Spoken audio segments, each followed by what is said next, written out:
Halo semua, selamat datang di channel R Plesiran Kandang. Pada video kali ini, saya akan mengajak teman-teman semua untuk lebih cerdas dalam beternak unggas, baik ayam maupun entok, yaitu dengan cara meningkatkan efisiensi pakan. Pakan merupakan faktor utama dalam dunia peternakan, baik peternakan ruminansia maupun peternakan unggas. Bahkan, biaya paling banyak yang dikeluarkan adalah biaya pakan di dalam semua keseluruhan biaya operasional kandang. Tidak main-main teman-teman, biaya pakan mencapai 70% dari total semua biaya operasional. Mantap bukan? Sisanya untuk biaya pencegahan dan pengobatan. Teman-teman, banyak peternak pemula dalam memulai usaha ternak entok yang dipikirkan adalah jumlah populasi. Populasi yang banyak tanpa kuatnya pondasi pakan sama saja bohong, teman-teman. Akhirnya mereka gulung tikar. Banyak kasus gagalnya peternak pemula gulung tikar akibat biaya pakan yang over melebihi perkiraan hasil panen ternak mereka. Kalau sudah seperti ini, pasti frustasi dan akhirnya bangkrut atau gulung tikar. Teman-teman, pasti kita semua tidak menginginkan hal itu terjadi di kandang kita, bukan? Maka dari itu, mari kita berpikir lebih santai agar langkah kita ke depan semakin tertata. Entok dikenal sebagai hewan unggas yang boros, teman-teman. Hewan unggas yang dikenal lama waktu panennya. Sudah boros, lama pula waktu panennya. Tahukah teman-teman, di balik itu semua, entok masih menempati harga tertinggi bila dibandingkan dengan jenis unggas lain, seperti bebek misalnya, dan ayam. Selain itu, olahan dagingnya pun masih banyak diminati oleh masyarakat luas. Bila kita cermati bersama, kenapa entok harganya tetap stabil di pasaran? Kenapa olahan dagingnya mahal? Rica-rica misalnya, yang dijajakan di pinggir jalan. Semua itu dipengaruhi oleh reproduksi entok yang lamban bila dibandingkan dengan unggas yang lain.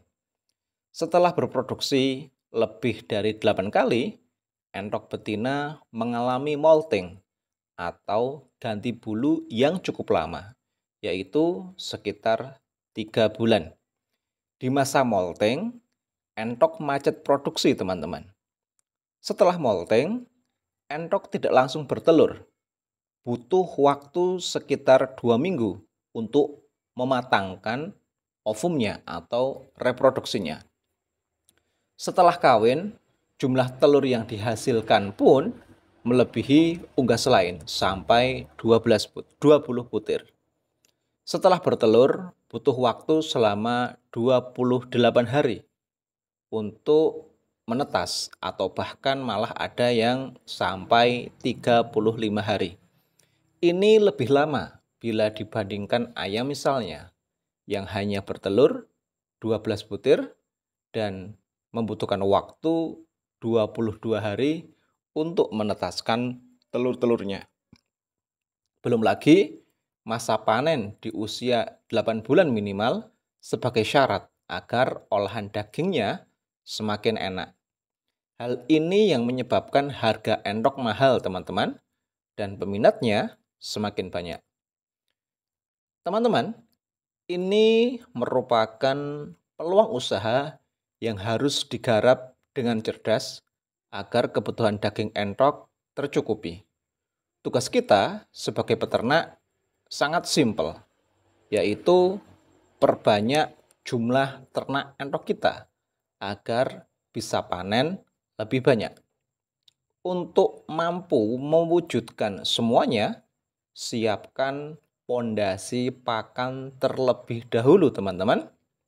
Saya tekankan sekali lagi ya, pondasi pakan, bukan pondasi modal atau uang. Pisahkan pakan yang sifatnya primer, seperti nasi aking dan bekatul, dan pisahkan pakan yang sifatnya sekunder, seperti pakan alternatif dan yang lain. Yang lebih kita kenal adalah pakan alternatif. Alternatif dari apapun. Dari semua pakan alternatif yang paling mudah dan murah dalam penyediaannya adalah hijauan. Ciptakan hijauan sebagai pakan alternatif ternak endok kita yang praktis dan ekonomis. Praktis pengolahannya dan ekonomis dalam penanamannya, teman-teman. Pilihlah hijauan yang cepat panen, mudah untuk dicacah manual tanpa menggunakan mesin. Mungkin kita bingung ya, hijauan apa sih yang bagus untuk ternak endok kita? Hemat saya, teman-teman, atau pengalaman saya, pilihlah hijauan yang cepat panen, itu yang pertama ya. Dan ini yang lebih penting adalah pilihlah hijauan yang dihindari oleh penderita asam urat, teman-teman. Seperti kangkung, bayam, ataupun daun ketela pohon. Tanpa kita sadari, kandungan nutrisi dari daun-daun tersebut mampu meningkatkan kualitas karkas endok kita. Untuk yang pembesaran ya, kualitas karkasnya dan kualitas dagingnya ini akan kuat dan lebih kenyal. Kalau untuk yang produksi telur, ini akan mempercepat proses reproduksinya atau lebih cepat lagi mematangkan sel telurnya sehingga pembuahan semakin lancar.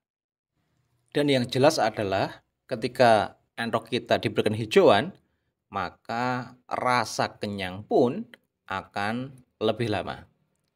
Seperti yang saya lakukan saat ini, teman-teman, saya menciptakan bank pakan atau bank nutrisi sebagai langkah mewujudkan efisiensi pakan. Yang saya tanam hanyalah kangkung dan bayam.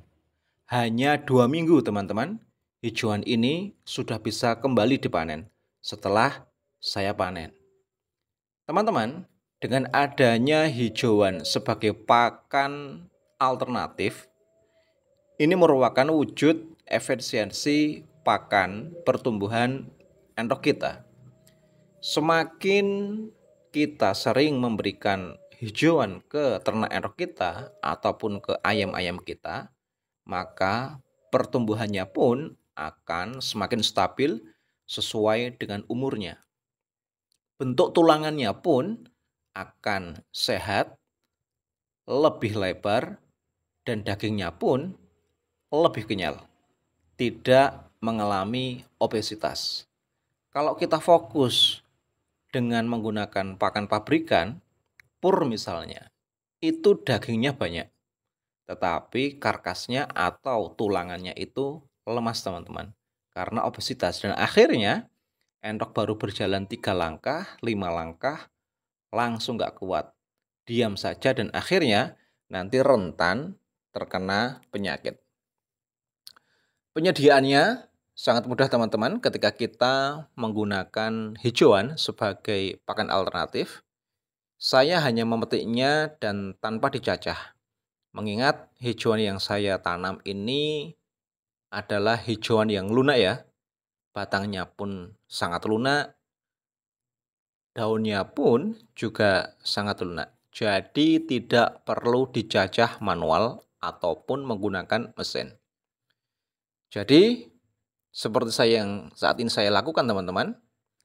Pengalaman saya, hijauan yang disajikan dalam keadaan utuh seperti ini lebih irit bila dibanding dengan yang dicacah, baik manual maupun menggunakan mesin pencacah.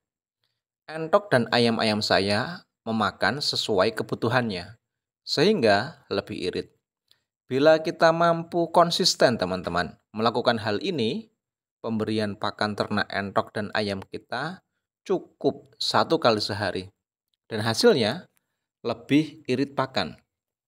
Bila semua sudah kuat pondasi bank pakannya, maka kita sebagai peternak entok sudah siap pula menambah populasi untuk menggapai panen lebih rutin.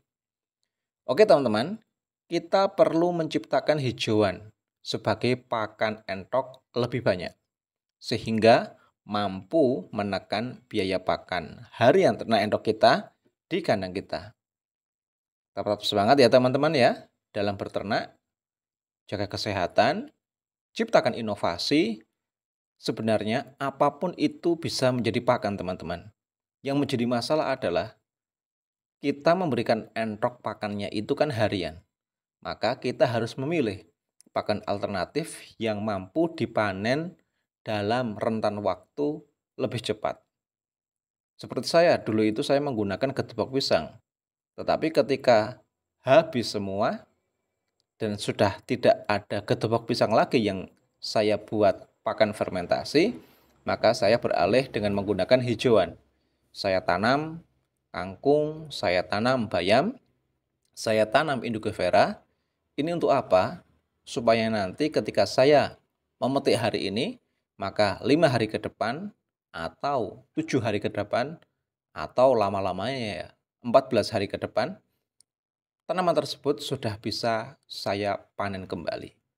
Jadi pilihlah hijauan yang lebih mudah ditanam dan lebih cepat panennya. Oke teman-teman, tetap semangat ya.